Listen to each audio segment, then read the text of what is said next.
Hello mga may loves, my name is Riza, ang full-time wife, mom, negosyanteng ina, at madiscarding ina. Maaga nga ako gumising para mag-asikaso ng kakainin namin kasi maaga pasok ng anak ko. Dumiretso muna ako sa CR para magilamos at matoothbrush. Yung picture ng lolo ko nilagay ko malapit sa tapat ng kwarto namin para nakikita ko agad siya. Nagdilig muna ako ng mga halaman, my loves, bala ko talaga magplantita dito, damihan ko pa yung mga pananim. Bumaba ko para magluto muna ng champurado. Bala ko kasi ito sana yung agahan namin. Favorite kasi ito ng anak ko. Habang nagluluto ko ng champurado, inayos ko muna yung mga requirements ko kasi mag-open ako ng business account. Kumuha na rin ako ng chicken nuggets para lutuin. At saka itlog kasi baka mag-request yung anak ko.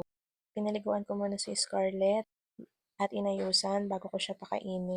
Pangarap ko talaga dati magkaroon ng anak na babae para maipitan ko ng kung ano-ano kaso madulas yung buhok ng anak ko, ang bilis matanggal. Pagkatapos ko nga ayusan yung anak ko, pinakain ko muna siya bago pumasok. Mukhang di siya masaya sa ulam niya kasi itlog na naman.